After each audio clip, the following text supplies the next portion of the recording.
1 Samuel അധ്യായം 14. ജോനാഥൻ്റെ സാഹസികത. 24 മുതൽ 52 വരെ വാക്യങ്ങൾ. ഇസ്രായേലിയർ അന്ന് അസ്വസ്ഥരായിരുന്നു. കാരണം ശത്രുക്കളോട് പ്രതികാരം ചെയ്യുവോളം സന്ധ്യയ്ക്ക് മുൻപേ ഭക്ഷണം കഴിക്കുന്നവൻ ശപിക്കപ്പെട്ടവനാകട്ടെ എന്ന് സാവൂൾ പറയുകയും ജനങ്ങളെ കൊണ്ട് അങ്ങനെ ശപഥം ചെയ്യിക്കുകയും ചെയ്തിരുന്നു. തന്മൂലം ആരും ഭക്ഷണം കഴിച്ചില്ല. ജനം ഒരു കാട്ടുപ്രദേശത്തെത്തി. അവിടെ തേൻകട്ടകൾ നിലത്ത് വീണ് കിടപ്പുണ്ടായിരുന്നു. കാട്ടിൽ കടന്നപ്പോൾ തേൻ ഇറ്റിറ്റു വീഴുന്നത് അവർ കണ്ടു. എന്നാൽ ശപഥമോർത്ത് അവരാരും ഒരു തുള്ളി തേൻ പോലും കഴിച്ചില്ല. ജോനാഥനാകട്ടെ തൻ്റെ പിതാവ് ജനത്തെ കൊണ്ട് ശപഥം ചെയ്യിച്ച വിവരം അറിഞ്ഞിരുന്നില്ല. അതിനാൽ അവൻ കയ്യിലുണ്ടായിരുന്ന വടിയുടെ അഗ്രം തേൻകട്ടയിൽ മുക്കി അത് ഭക്ഷിച്ചു. ഉടനെ അവൻ്റെ കണ്ണ് പ്രകാശിച്ചു. അപ്പോൾ ഒരുവൻ വന്നു പറഞ്ഞു, ഇന്ന് എന്തെങ്കിലും ഭക്ഷിക്കുന്നവൻ ശപിക്കപ്പെട്ടവനാകട്ടെ എന്ന് നിന്റെ പിതാവ് ജനത്തെ കൊണ്ട് ശപഥം ചെയ്യിച്ചിട്ടുണ്ട്.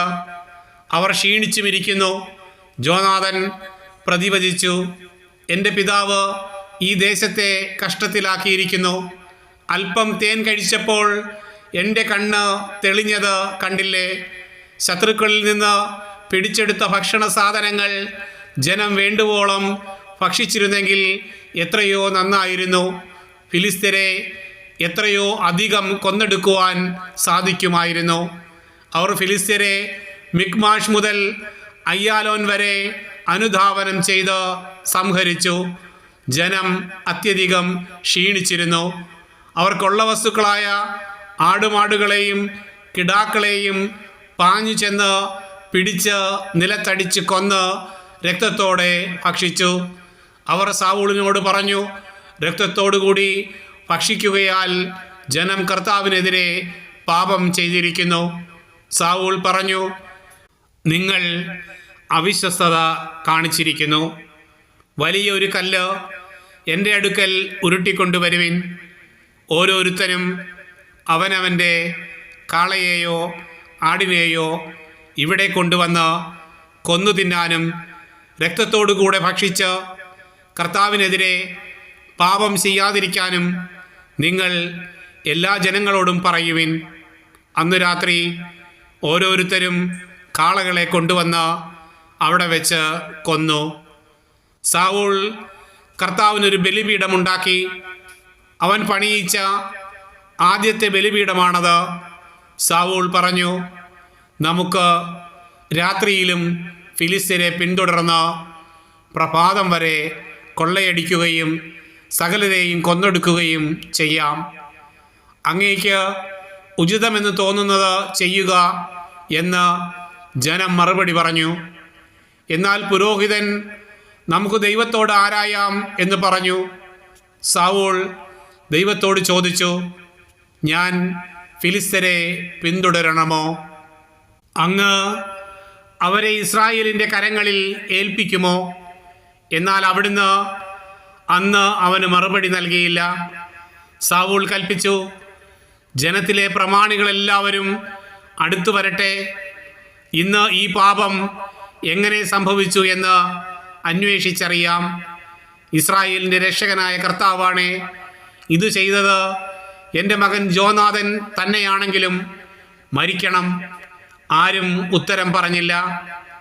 അവൻ എല്ലാ ഇസ്രായേലരോടുമായി പറഞ്ഞു, നിങ്ങൾ ഒരു ഭാഗത്ത് നിൽക്കുവിൻ, ഞാനും എൻ്റെ മകൻ ജോനാഥനും മറുഭാഗത്ത് നിൽക്കാം. നിന്റെ ഇഷ്ടം പോലെയാകട്ടെ എന്ന് ജനം പറഞ്ഞു. സാവൂൾ അപേക്ഷിച്ചു, ഇസ്രായേലിൻ്റെ ദൈവമായ കർത്താവേ, ഇന്ന് അങ്ങയുടെ ദാസനോട് ഉത്തരം പറയാത്തതെന്ത്? ഈ പാപം എൻ്റേതോ എൻ്റെ മകൻ ജോനാഥൻ്റേതോ ആണെങ്കിൽ ഇസ്രായേലിൻ്റെ ദൈവമായ കർത്താവേ, അങ്ങ് ഉറീം കൊണ്ടും ഇസ്രായേൽ ജനത്തിൻ്റെതെങ്കിൽ തുമ്മീം കൊണ്ടും അടയാളം കാണിക്കണമേ. ജോനാഥനും സാവൂളും കുറ്റക്കാരായി കാണപ്പെട്ടു. ജനം രക്ഷപ്പെട്ടു. സാവൂൾ പറഞ്ഞു, എൻ്റെയും എൻ്റെ മകൻ ജോനാഥൻ്റെയും പേരിൽ കുറിയിടുവിൻ. കുറി ജോനാഥൻ്റെ പേരിൽ വീണു. സൗൽ ജോനാഥനോട് ചോദിച്ചു, നീ എന്താണ് ചെയ്തത്? എന്നോട് പറയുക. ജോനാഥൻ പറഞ്ഞു, എൻ്റെ കയ്യിലുണ്ടായിരുന്ന വടിയുടെ അഗ്രം മുക്കി അല്പം തേൻ ഞാൻ രുചിച്ചു. ഞാനിതാ മരിക്കാൻ തയ്യാറാണ്. ജോനാഥൻ, നീ വധിക്കപ്പെടുന്നില്ലെങ്കിൽ ദൈവം എന്നെ ശിക്ഷിക്കട്ടെ. അപ്പോൾ ജനം സൗലിനോട് പറഞ്ഞു, ഇസ്രായേലിന് വൻ വിജയം നേടിക്കൊടുത്ത ജോനാഥൻ മരിക്കണമെന്നോ? അത് പാടില്ല. കർത്താവാണ് സത്യം, അവൻ്റെ തലയിലെ ഒരു മുടി പോലും നിലത്ത് വീണുകൂടാ. അവൻ ദൈവേഷ്ടമാണ് ഇന്ന് പ്രവർത്തിച്ചത്. അങ്ങനെ ജനം ജോനാഥനെ രക്ഷിച്ചു. അവൻ വധിക്കപ്പെട്ടില്ല. സൗൽ ഫിലിസ്ത്യരെ പിന്തുടരാതെ മടങ്ങി. ഫിലിസ്ത്യരാകട്ടെ തങ്ങളുടെ സ്ഥലത്തേക്ക് പോയി.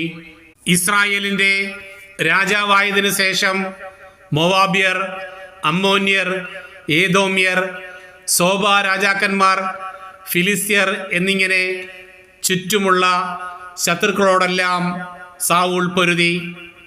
അവൻ ചെന്നിടങ്ങളിലെല്ലാം വിജയം വരിച്ചു. അവൻ അമലേക്യരോടും വീറോടെ പൊരുതി ജയിച്ചു. ഇസ്രായേലിനെ കവർച്ചക്കാരുടെ കരങ്ങളിൽ നിന്ന് മോചിപ്പിച്ചു. സൗലിൻ്റെ പുത്രന്മാർ ജോനാഥനും ഇഷിയും മൽക്കിഷായുമായിരുന്നു. പുത്രിമാരിൽ മൂത്തവൾ മേരബ്, ഇളയവൾ മിഖാൽ. അഹിമാസിൻ്റെ മകൾ അഹിനോവാം ആയിരുന്നു സൗലിൻ്റെ ഭാര്യ.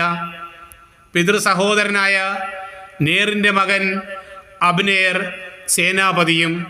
സൗലിൻ്റെ പിതാവ് കിഷും അബ്നേറിൻ്റെ പിതാവ് നേറും അബിയേലിൻ്റെ പുത്രന്മാരായിരുന്നു. സൗലിൻ്റെ ഭരണകാലം മുഴുവൻ ഫിലിസ്ത്യരുമായി ഉഗ്രയുദ്ധം നടന്നു. ശക്തരും ധീരരുമായവരെയെല്ലാം അവൻ തന്നോട് കൂടെ ചേർത്തിരുന്നു.